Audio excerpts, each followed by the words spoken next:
Polícia Federal faz operação contra suposto esquema de espionagem quando o atual deputado Alexandre Ramagem era diretor da ABIN. Divulgado esquema de vacinação contra a dengue que será aplicada em mais de 500 cidades brasileiras. Avião de pequeno porte caiu na Grande São Paulo e provocou a morte de 2 pessoas. Companhia Aérea Brasileira Gol entrou com pedido de recuperação judicial nos Estados Unidos. Tragédia do rompimento da barragem da Vale em Brumadinho, Minas Gerais, completou 5 anos sem nenhuma punição. Sonda japonesa divulgou primeira foto com imagem da Lua. Estudos internacionais mostram como a falta de áreas verdes fazem mal para a saúde das crianças. E os parabéns à maior cidade brasileira, São Paulo, que hoje está completando 470 anos. Agora no Jornal das 22.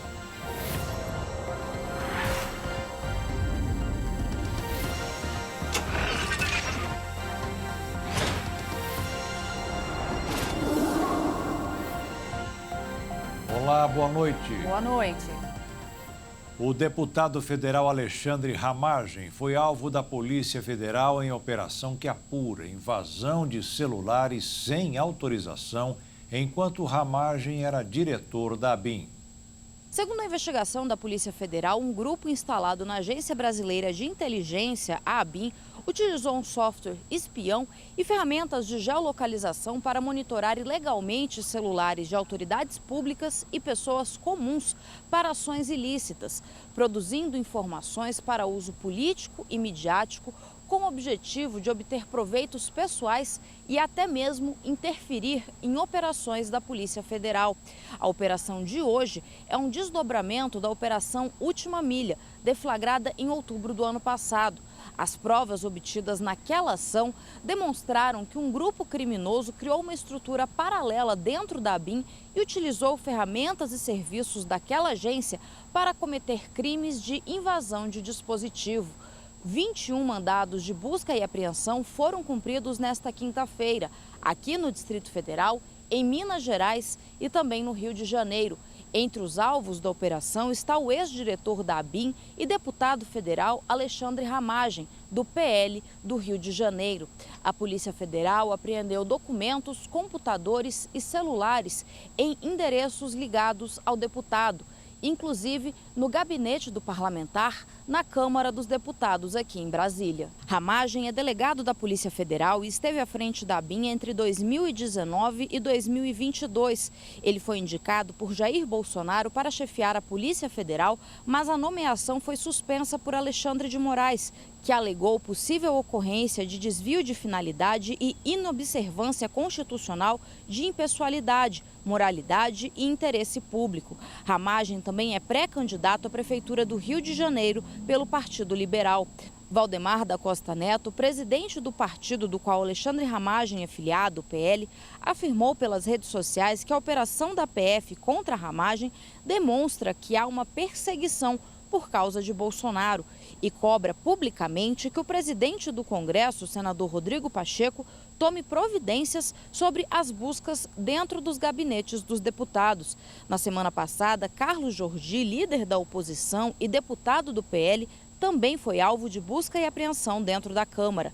Sem citar Valdemar da Costa Neto, Rodrigo Pacheco respondeu à provocação dizendo que é difícil manter diálogo com quem faz da política um exercício único para ampliar e obter ganhos com o fundo eleitoral e não é capaz de organizar minimamente a oposição para aprovar sequer a limitação das decisões monocráticas do STF. O ministro da Justiça, Flávio Dino, comentou a operação que apura o uso ilegal de um software espião dentro da ABIN e destacou o direito à privacidade previsto na Constituição. Dino lembrou que o monitoramento e a quebra de sigilo telefônico só podem ser feitos com decisão judicial. Então, do ponto de vista jurídico, independentemente do caso concreto, que não me cabe analisar, é importante frisar isso. Nós não estamos diante de um tema banal, nós estamos diante de um tema crucial, porque fere um direito fundamental mais. Não sabemos ainda de quantas pessoas, se foram dezenas, centenas, milhares, dezenas de milhares, não sabemos, isso a investigação vai dizer, mas é importante considerar que isso é uma modalidade de corrupção. A reportagem procurou a ABIN e o deputado Alexandre Ramagem, mas ninguém se manifestou sobre a operação de hoje. Um avião de pequeno porte caiu e causou a morte de 2 pessoas na manhã de hoje em Rio Grande da Serra, na Grande São Paulo. A aeronave não era autorizada para realizar táxi aéreo. As identidades das vítimas ainda não foram reveladas. O impacto da aeronave com o solo aconteceu por volta das 10 horas da manhã desta quinta-feira, cerca de 15 minutos após a decolagem, em uma área de mata, em um bairro que fica na divisa com o município de Ribeirão Pires. O avião havia saído do Campo de Marte, na capital paulista, com destino à cidade de Presidente Venceslau. A aeronave acabou se desviando da rota por motivos que ainda serão apurados. De acordo com o Corpo de Bombeiros, os moradores relataram que o tempo estava ruim e a visibilidade era baixa no momento da queda devido à chuva. O resgate foi feito pelos bombeiros, equipes do SAMU e da Polícia Militar. A ação também contou com o apoio do helicóptero Águia 12 do Comando de Aviação da Polícia Militar. A Força Aérea Brasileira informou, através de nota, que o caso está sendo investigado pelo 4º Serviço Regional de Investigação e Prevenção de Acidentes Aeronáuticos. A ANAC informou que o avião é do modelo Piper Aircraft, fabricado em 1970, com capacidade máxima para 6 pessoas. Uma explosão na refinaria de Abreu e Lima, em Pojuca, no litoral sul de Pernambuco, deixou 4 pessoas feridas na tarde desta quinta-feira. A Petrobras informou que a explosão ocorreu durante a manutenção do tanque, conhecido como Maracanã, depois que uma fagulha foi liberada por um dos equipamentos, provocando uma chama que rapidamente foi controlada. Os 4 trabalhadores feridos foram atendidos na refinaria e encaminhados para avaliação médica externa. Equipes internas da RNEST foram acionadas e atuaram para o controle da ocorrência. Dubladores brasileiros estão aderindo à campanha mundial pela regulamentação do uso da inteligência artificial em produções audiovisuais. Além da garantia de postos de trabalho, uma das grandes preocupações é com os direitos autorais. Movimentos labiais, entonação... A informação é confiável? Duração das falas... Preparem-se. E, é claro, a emoção que cada cena exige. Nesse caso, abra uma exceção. Respeitar os detalhes é essencial para interpretar a voz de um personagem ao dublar para a versão brasileira. É uma arte, porque quando você coloca a voz num personagem, quando você coloca a voz em um filme, em um desenho, é algo...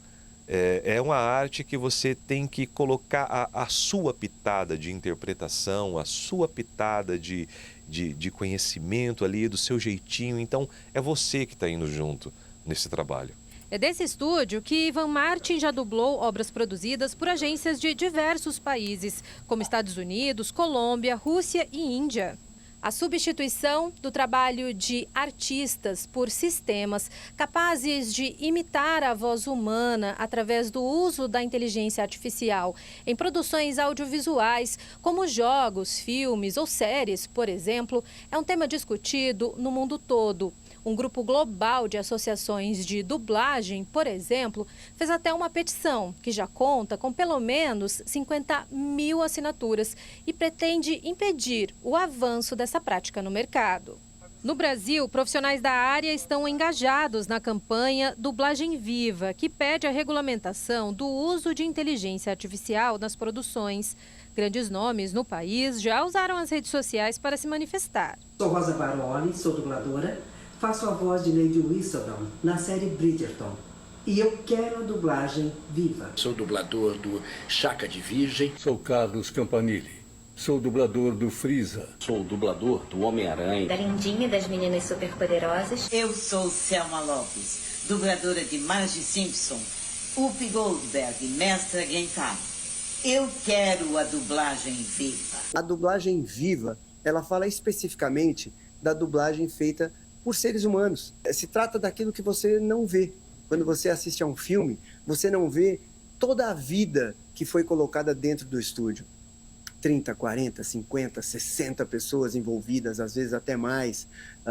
Adaptação de texto, quando a gente para e fica discutindo, o dublador tem uma sugestão, o técnico tem outra, o diretor tem outra, o tradutor traz uma... A gente quebra a cabeça, a gente fica colocando ali realmente a nossa alma, a nossa inteligência natural para saber como comunicar da melhor forma. Então, para isso, é necessário realmente uma sensibilidade, uma percepção artística que as máquinas não poderão substituir. A emoção que toca um coreano, ela é diferente da emoção que toca um brasileiro na sua forma de comunicar. A dublagem brasileira é conhecida como uma das melhores do mundo, especialmente por essa questão da gente adaptar. Esse professor, que coordena um curso superior de jogos digitais, explica que é necessário preservar o direito dos atores.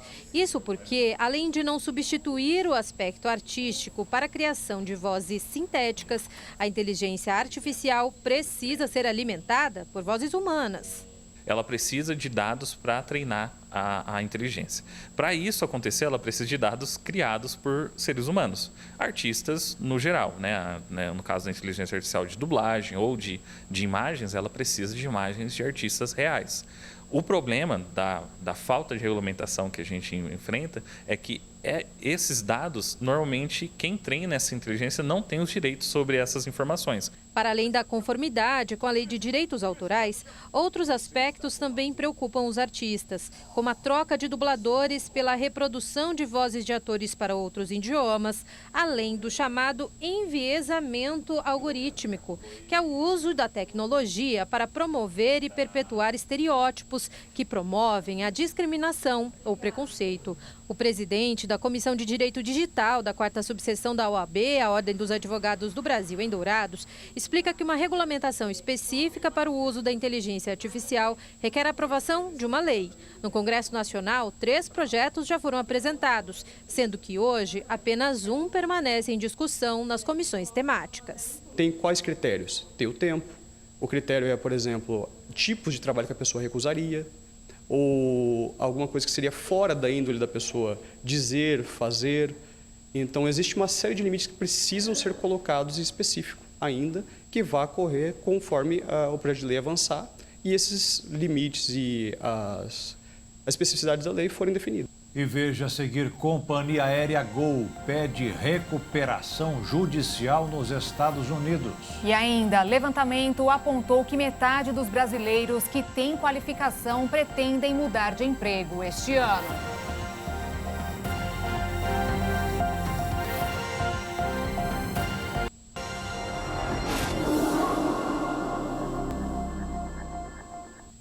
O presidente Lula determinou estudos para a elaboração de um plano de ajuda à aviação nacional. A redução do preço do querosene está nos planos. Segundo dados da Agência Nacional de Aviação Civil, mais de 112 milhões de brasileiros viajaram de avião em 2023. O número representa um aumento de 15% em relação ao ano anterior e o melhor resultado anual desde a pandemia. Do total de passageiros, mais de 91 milhões viajaram em voos domésticos e pouco mais de 21 milhões em voos internacionais.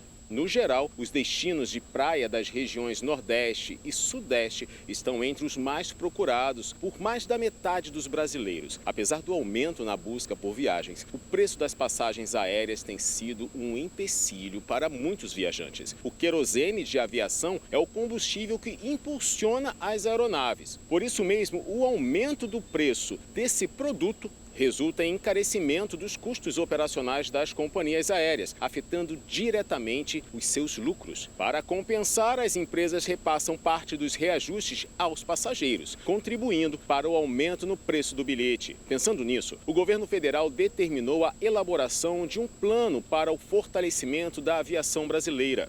De acordo com o ministro de Portos e Aeroportos, Silvio Costa Filho, o planejamento inclui redução do preço do querosene e a criação de um fundo de financiamento de 4 a 6 bilhões de reais para a aviação nacional.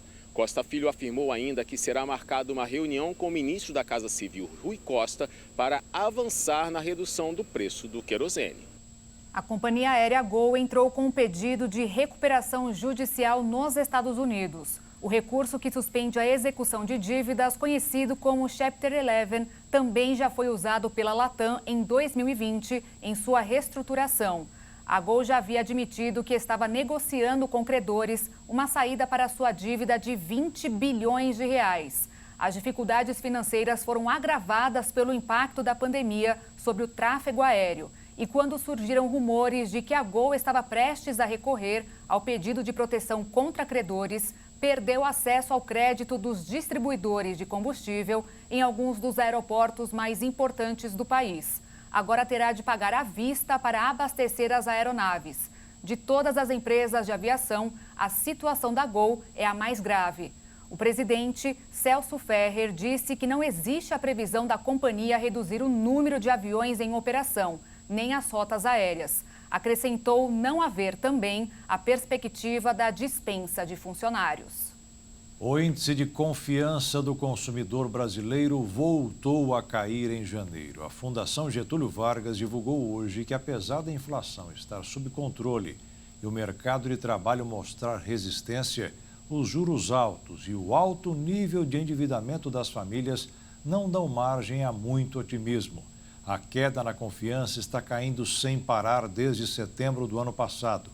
Apenas as pessoas com renda mais alta, a partir de R$ 9.600 por mês, revelam que estão mais animadas. No mercado financeiro, os investidores repercutiram o Produto Interno Bruto dos Estados Unidos, que subiu 2,5% no ano passado, acima do registrado em 2022. Com isso, o dólar fechou em queda de 0,19%, cotado em R$ 4,92 na venda. A Bolsa de Valores fechou em alta de 0,28% aos 128.168 pontos. A Receita Federal começou a receber hoje propostas para o leilão de 74 lotes de mercadorias apreendidas que estão em seu depósito de Ribeirão Preto, no interior de São Paulo. Tanto pessoas físicas como jurídicas poderão participar dando lances para lotes fechados. Os mais baratos, de R$ 200, incluem produtos de beleza e perfumaria, e o mais caro, de R$ 250 mil, exclusivo para pessoas jurídicas. Inclui celulares e peças de computador. Também será possível arrematar roupas de grife e até veículos seminovos. Os candidatos devem se inscrever até o dia 29 no site da Receita Federal e aguardar o resultado um dia depois. 2024 promete ser de muitas mudanças no mercado de trabalho. Segundo a última edição do Índice de Confiança Robert Half, 50% dos trabalhadores qualificados pretendem procurar um novo emprego ainda este ano. A pesquisa realizada com 1.161 profissionais de diferentes áreas e segmentos mostra as principais razões e expectativas dos profissionais que buscam novas oportunidades de carreira. A queda nas taxas de desemprego, especialmente entre os profissionais com 25 anos ou mais e ensino superior completo, é um dos fatores que contribuem para esse cenário. De acordo com dados da PNAD, o índice de desemprego qualificado foi de 3,3% no terceiro trimestre de 2023, o menor desde 2015. Isso significa que os trabalhadores estão mais confiantes e protagonistas em suas relações profissionais. O mundo está passando por um movimento de profissionais em busca de oportunidades mais alinhadas aos seus perfis e momentos de vida. Para esclarecer o propósito da intenção de mudança, 64% dos entrevistados expressaram o desejo de trocar de empresa, mas permanecer na área de trabalho atual, enquanto 36% gostariam de explorar um novo campo, setor ou profissão. Os principais motivos para a busca por mudança variam de acordo com o tipo de movimentação desejada. Para aqueles que querem mudar de empresa, os fatores mais citados foram melhores oportunidades de crescimento, 69%, salário mais alto, 67% e novos desafios, 66%.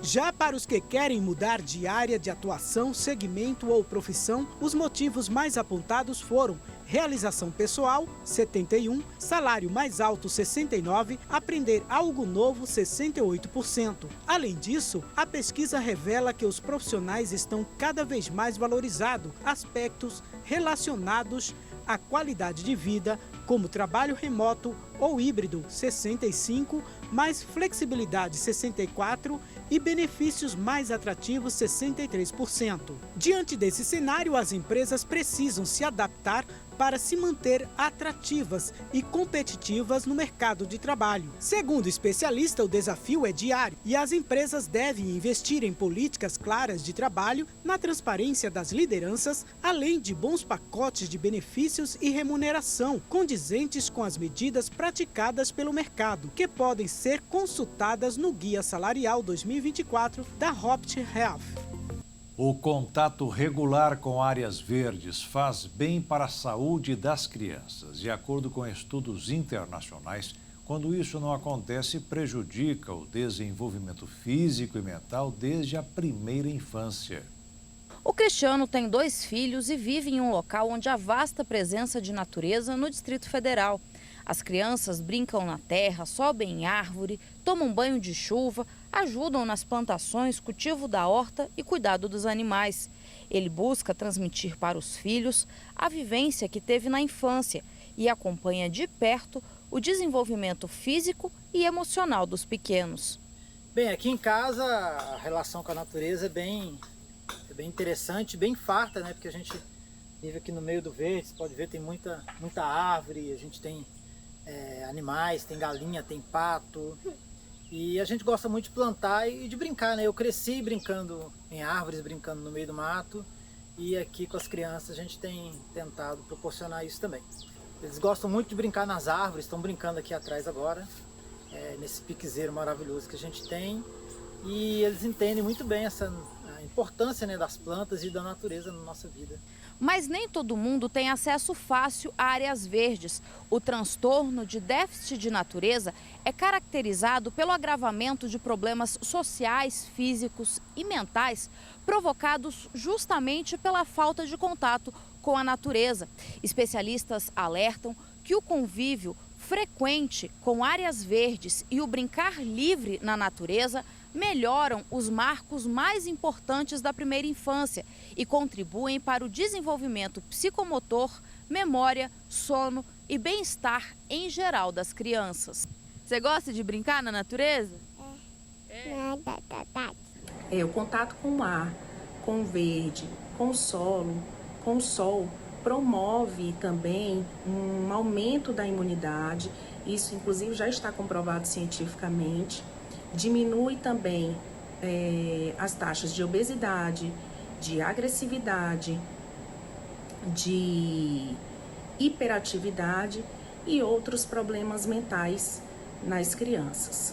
Ao oportunizar que crianças tenham contato direto com a natureza, estamos contribuindo para a promoção da saúde global.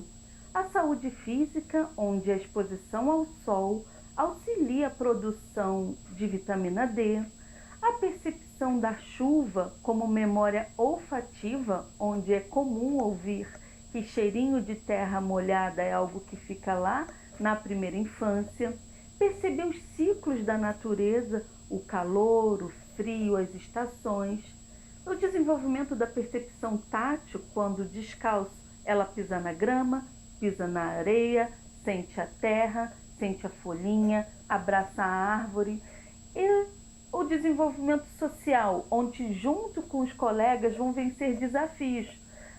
A brincadeira na infância é coisa séria, então quando ela se esconde e o outro colega vai buscar e atingem os seus objetivos nas brincadeiras, o sobe e desce, o correr, o perceber e sentir tanto o clima quanto os obstáculos da natureza. Emocionalmente, a conexão, porque somos pertencentes à natureza. Então, estamos no nosso habitat natural. Tudo isso promove a saúde no sentido físico, emocional, social e até espiritual. Mestre em desenvolvimento urbano, a arquiteta Karina Carvalho explica que pode ser um desafio criar espaços verdes em grandes cidades, mas afirma que iniciativas populares e privadas também podem auxiliar para o bem-estar coletivo. Ambientes bem projetados, com parques e espaços verdes, eles oferecem oportunidades essenciais para atividades físicas e o relaxamento ao ar livre. Áreas verdes urbanas são praças, parques urbanos, parques fluviais, parques esportivos, jardim botânico e zoológico. Esses espaços, junto a estratégias colaborativas, como incentivar a criação de jardins comunitários, programas escolares ao ar livre, eventos culturais que proporcionem experiências à natureza, podem contribuir para o crescimento saudável e equilibrado da criança. Portanto, investir em espaços verdes urbanos não apenas enriquece a qualidade de vida, mas também desempenha um papel vital na promoção da saúde emocional e mental das crianças que vivem em ambientes urbanos. E ainda hoje, divulgado o esquema de vacinação contra a dengue para mais de 500 cidades brasileiras. E ainda, a sonda japonesa enviada à Lua divulgou a primeira foto do satélite.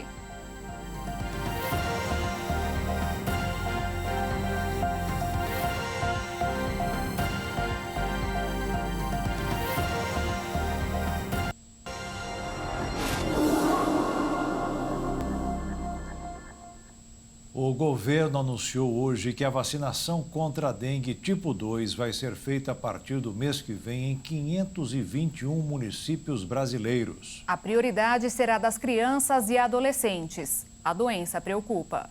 Início de ano é comum termos dias chuvosos e altas temperaturas. E junto a isso, algumas consequências nada confortáveis. Estamos diante de mais um período onde a população está sujeita à dengue. A Organização Mundial da Saúde emitiu um alerta sobre o aumento das arboviroses em razão das mudanças climáticas ocasionadas pelo El Niño, somadas ao cenário nacional de reaparecimento dos sorotipos Dengue 3 e Dengue 4. De acordo com o informe semanal das arboviroses urbanas do Ministério da Saúde, nas primeiras 3 semanas do ano foram registrados mais de 120 mil casos prováveis e 12 óbitos por dengue. E em 2023, houve a notificação de menos de 45 mil casos prováveis no mesmo período, um aumento de 170%. O Brasil é o primeiro país no mundo a oferecer o imunizante contra a dengue na rede pública, mas enfrenta o desafio da baixa quantidade de doses. O Ministério da Saúde vai receber pouco mais de 6 milhões delas. 5,2 milhões foram compradas do laboratório Takeda e 1.300.000 foram doadas. A primeira remessa, com cerca de 757 mil doses, chegou ao Brasil no último sábado. A segunda, com mais de 568 mil, está com entrega prevista para fevereiro. Por conta disso, o Ministério da Saúde coordenou uma série de atividades preparatórias para a sazonalidade de 2024. A ministra da Saúde, Nízia Trindade, apresentou a estratégia de imunização na sede do Ministério em Brasília. Ela observou que o enfrentamento à doença deve ser uma soma de esforços do governo, com uma ação de cada cidadão, e reforçou que os focos do mosquito estão 75% nas casas, o que justifica a união dos esforços. Por essa razão, o Ministério da Saúde, ao lado dos conselhos de secretários estaduais e municipais de saúde, acordaram uma proposta para esta vacinação. Segundo a pasta, a imunização começa em fevereiro, mas não de maneira uniforme. Isso porque depende da disponibilização de doses e são necessárias 2 aplicações para a imunização completa em uma janela de 3 meses. Nízia Trindade esclarece como essa primeira fase de vacinação foi organizada. Teremos como critérios aquelas regiões de saúde com maior incidência de dengue nos últimos 10 anos e com olhar especial para o último ano e também os últimos 6 meses, a faixa etária de 10 a 14 anos, que se encontra dentro do que recomendou a Organização Mundial de Saúde e é também aquela onde ocorre o maior número de hospitalizações. O Ministério da Saúde divulgou a lista de cidades que vão receber a vacina contra a dengue. Ao todo, foram incluídos 521 municípios em 16 estados e o Distrito Federal para a imunização. O número representa pouco mais de 10% do total de municípios do país. O rompimento da barragem da Vale em Brumadinho completou 5 anos nesta quinta-feira. 270 pessoas foram mortas na tragédia. Até hoje, ninguém foi condenado criminalmente pelo desastre. Aquele 25 de janeiro de 2019 ficou marcado na mente de todos os brasileiros como uma das maiores tragédias já vistas. Histórias e imagens que jamais sairão da mente das famílias das 270 vítimas. Mesmo após todo esse tempo, uma equipe de bombeiros continua no local em busca de 3 corpos que ainda não foram encontrados.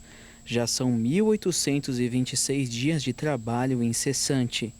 Dia após dia, na expectativa de encontrar algum resto mortal das únicas 3 vítimas que ainda não foram achadas: Natália de Oliveira Porto Araújo, Tiago Tadeu Mendes da Silva e Maria de Lourdes da Costa Bueno. Até o momento, 16 pessoas e as empresas Vale e Tuvisud foram denunciadas pelo rompimento da barragem. Os envolvidos devem responder pelos crimes de homicídio qualificado, além de crimes contra a fauna, flora e crimes de poluição. Até hoje, ninguém foi condenado e não há previsão de início do julgamento. Atualmente, os réus estão no prazo de entrega das defesas e a Tuvisud é processada na Alemanha, onde fica a sede da companhia. Em 2021, foi assinado um acordo de reparação de danos causados pela catástrofe entre o Ministério Público, a Defensoria Pública, o Governo de Minas Gerais e a Vale. A ação prevê o pagamento de mais de 37 bilhões de reais em 160 projetos na bacia de Paraupeba, usados desde programas de transferência de renda, monitoramentos ambientais e obras de segurança e reconstrução.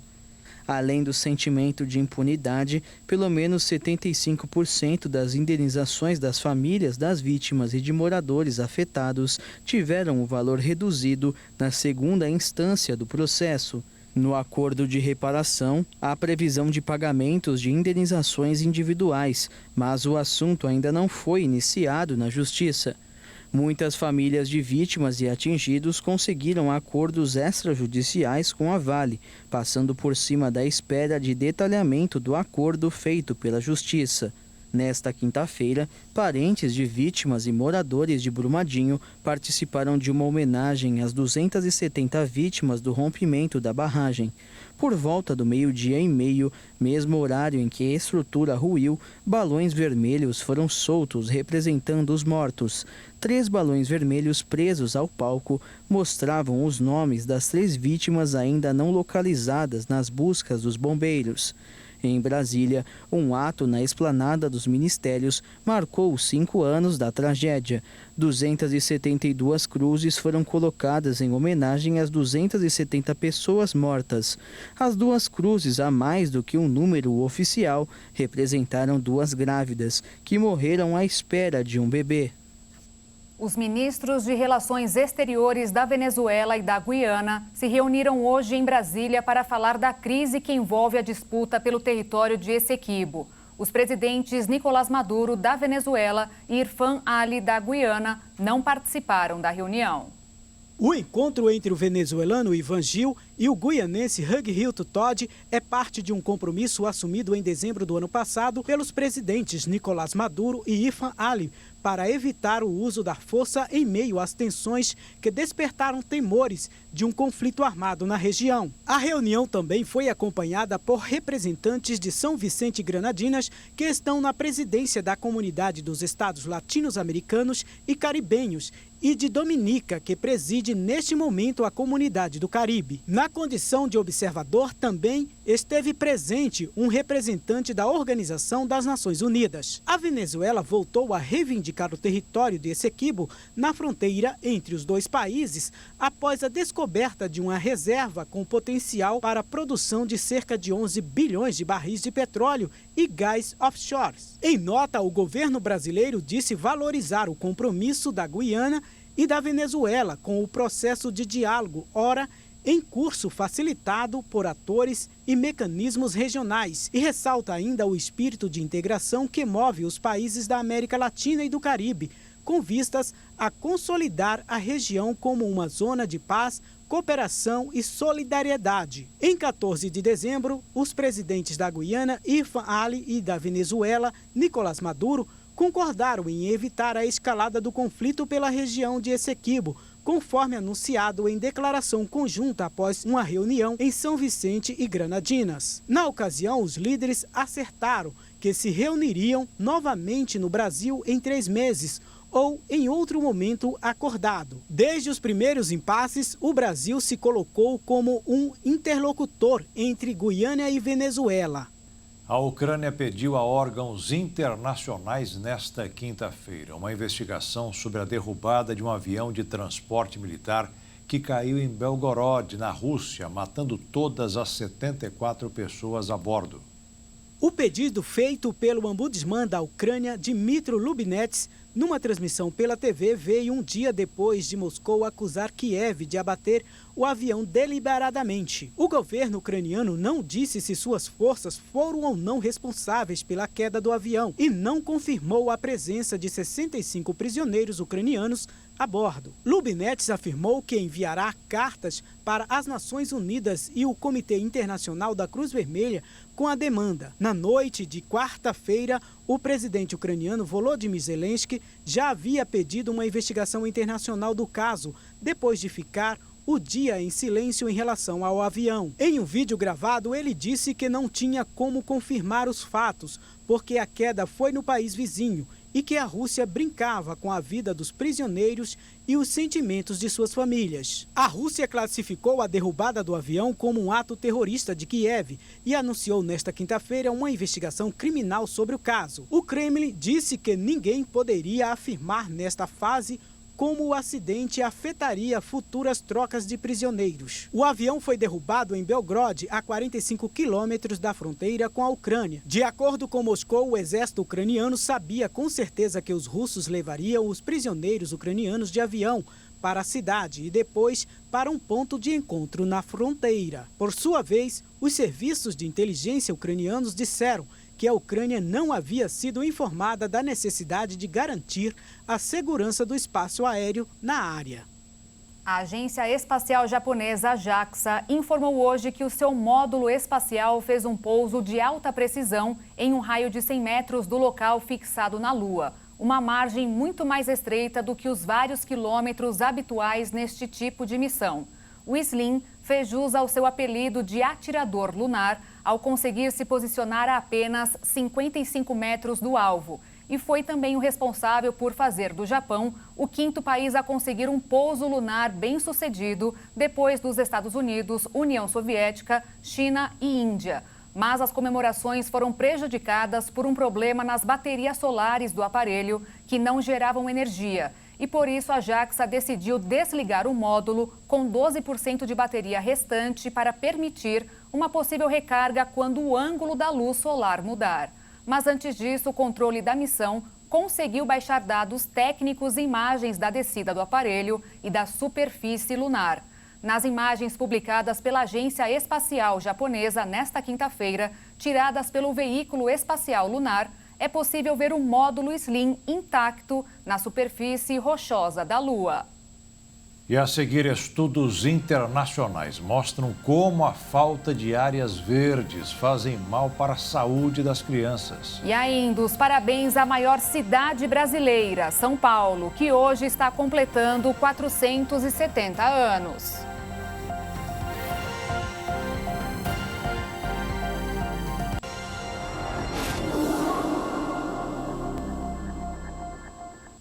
Hoje, a cidade de São Paulo completa 470 anos. O coração empresarial do Brasil, que também leva o nome de Cidade que Nunca Dorme, tem muita história para contar.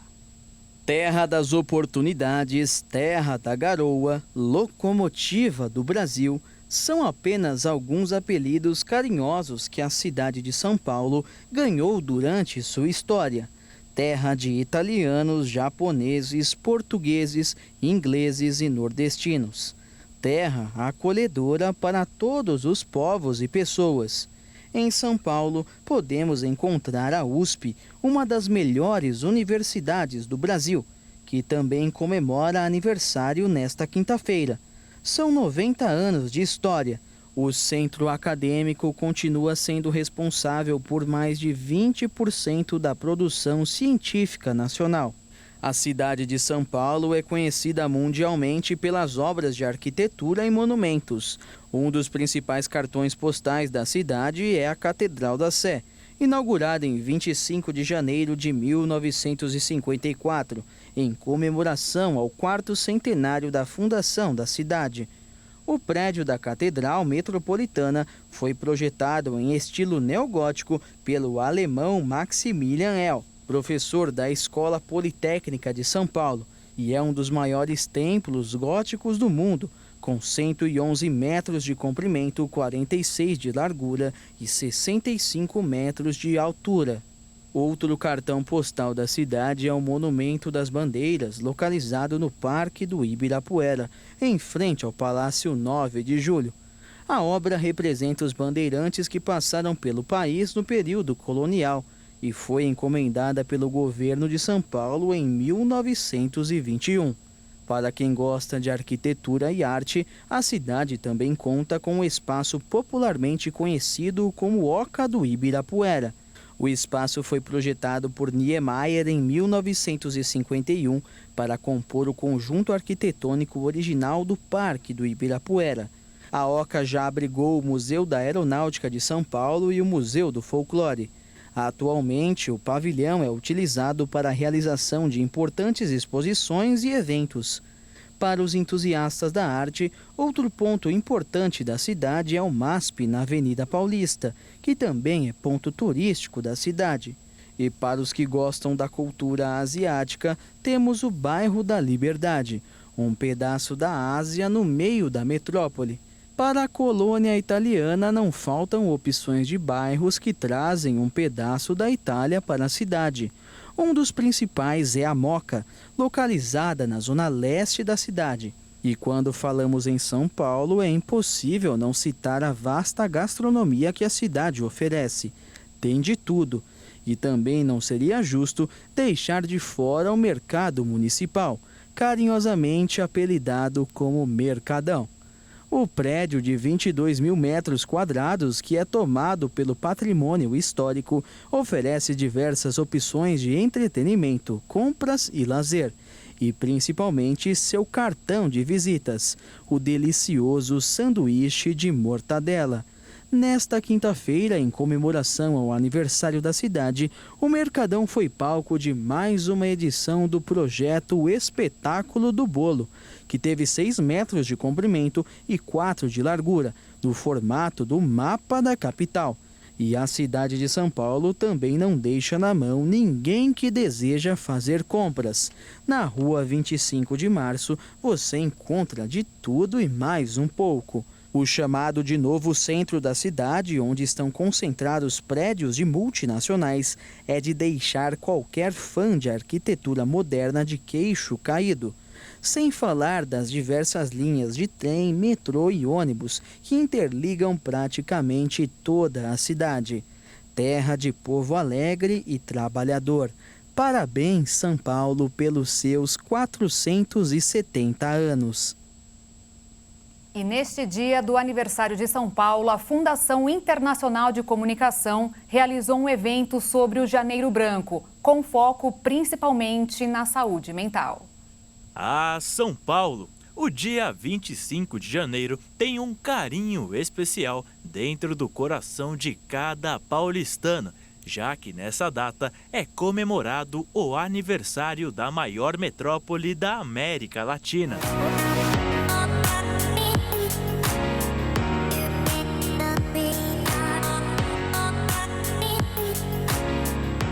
Mas, para além dessa data, o mês de janeiro também é dedicado a uma causa extremamente importante, a saúde mental. Nesse primeiro mês do ano, tivemos a oportunidade de refletir sobre esse tema, ou seja, formas de como evitar adoecer mentalmente e o que fazer por essas pessoas que estão em sofrimento psíquico. Casos de problemas relacionados a isso se tornaram ainda mais frequentes e preocupam cada vez mais as autoridades. O que não pode ser esquecido é que a saúde mental é um direito humano universal. E sabendo disso, a Fundação Internacional de Comunicação organizou, em conjunto com diversos ministérios da Igreja Internacional da Graça de Deus, um evento do Janeiro Branco, com o foco na saúde mental do público. Olha, a FIC está realizando esse primeiro evento no ano, né, já começando aí com os 2 pés, né, trazendo essa boa notícia, trazendo esse acolhimento e mostrando que o braço social da igreja, a FIC, ela vai estar mais ativa do que nunca, atuando na parte social do povo de Deus. Aproveitando a movimentação da cidade de São Paulo, a FIC então preparou uma celebração com diversas palavras de incentivo, entrega de balões brancos que representaram a sanidade e também a distribuição de Bíblias. O ponto a ser lembrado é que não é apenas no Janeiro Branco que devemos cuidar da saúde mental. É importante que tratemos dela o ano todo. E para isso, devemos ter hábitos saudáveis, como exercícios físicos, um bom sono e principalmente manter a fé em dia. Muitas vezes eu busquei refúgio em oração. Algumas vezes eu tive que ir para o banheiro para orar, para pedir a Deus força, né? Para superar, né? E conseguir, graças a Deus. E eu fui curada realmente por essa parte do espiritual, porque na época eu era adolescente, a gente não tinha o acesso à informação que tem hoje. Então realmente o que me ajudou foi a fé. Através de Cristo que eu tive a total cura completa, porque é traumas, é coisas que acontecem no decorrer da nossa vida. E aí eu só tive auxílio, eu não estou falando que eu não procurei ajuda, eu procurei ajuda.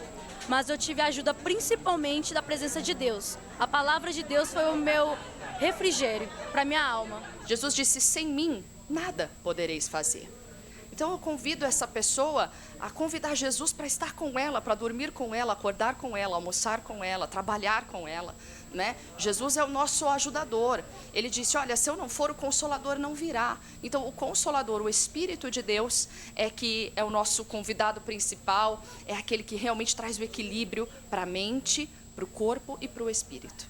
A junção entre mente e a fé, que somadas geram os benefícios, são estudadas no Brasil desde a década de 80. Até mesmo a OMS atesta que a fé influencia na saúde física, mental e biológica. Para a organização, a crença pode diminuir os riscos de diversas doenças, incluindo a depressão e a ansiedade. Os fiéis normalmente não estão sozinhos, estão cercados de outros que têm a mesma fé, o que ajuda a superar a depressão e os problemas da vida. E existem inúmeras histórias de superação dos problemas envolvendo a mente para com a religião, e uma delas é extremamente especial. A saúde mental, como é que eu consegui? Oração, claro, libertação, mas eu comecei a pegar cada texto da Bíblia que falava a respeito de medo. Não temas porque eu sou contigo. Não, Deus está comigo. Deus não me deu espírito de medo. E o último que eu peguei agora, que eu tenho citado muito para o povo, é 1 Coríntios 2,16. Deus nos deu a mente de Cristo. A mente de Cristo, ela não é devassa, nem é perturbada. A mente de Cristo é santa e ela é sadia. Deus te abençoe, Brasil! Vamos todos dar a volta da vitória. Em pleno aniversário de São Paulo, a Igreja Internacional da Graça de Deus realizou um evento especial para os fiéis orarem pela cidade e pelas famílias. A sede da igreja no centro de São Paulo estava lotada. Pessoas dos mais diversos lugares vieram para o evento chamado de Mini Vigília. Meu coração, quando o Senhor Jesus, quando o Senhor Jesus me tocou, livrou da Toda essa concentração, que se estendeu até para fora da igreja, foi uma expressão do amor e fé em Cristo. E a vigília teve um propósito significativo: levar o conhecimento de Deus para as pessoas, além de abençoar a cidade de São Paulo, que completou 470 anos. E orando para que a vizinhança aqui, como que estão fazendo, o pessoal está fazendo aqui, vamos dizer, uma revitalização, para que também tenha um grande avivamento do conhecimento do amor de Deus. O propósito da vigília: abençoar São Paulo. E como eu quisera exaltar-te sem fim, porque tu morrestes na cruz por mim. Além disso, o evento tinha também como objetivo demonstrar que todos podem ser amigos de Deus, ou seja, fazer o que Deus manda. E um de seus mandamentos enfatizados durante a vigília era de que nosso Pai mandou amar até os inimigos. Se a pessoa tem uma ideia diferente da minha, se ela tem vamos dizer assim, um modo de vida diferente do meu, eu tenho que amar essa pessoa. O que é amar? É querer o bem dela. E esse é o propósito, que as famílias todas estejam com esse propósito. Ao ver na televisão uma cena, entenda bem, de um crime, não, esse cara tem que queimar no fogo do inferno. Não, esse cara tem que conhecer o amor de Deus. Além da pregação de diversos pastores, o culto contou com festa, música e até a participação da Turminha da Graça, cantando um de seus sucessos: A Bênção é para mim e para você. Aqui estamos pra alegrar. Olá, olá, olá, olá, olá. Jogue a tristeza pra lá e vamos começar. E é claro que não poderia faltar uma passagem da Bíblia que representasse de maneira ideal a representação da vigília para todos os presentes. Clama a mim, responder-te-ei, anunciar-te-ei coisas grandes e firmes que não sabes. Deus tem coisas grandes para São Paulo, Deus tem coisas grandes para o Brasil, Deus tem coisas grandes para o homem. Pode ter certeza disso. Santidade ao Senhor, santidade ao Senhor. Santidade ao Senhor.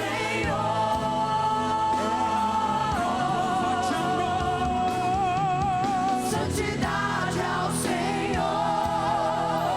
Santidade ao Senhor. Santidade ao Senhor. Ao Senhor. E o Jornal das 22 termina aqui. Obrigada pela sua companhia, um ótimo fim de noite para você e até amanhã. Uma boa noite, fique na paz. Tchau.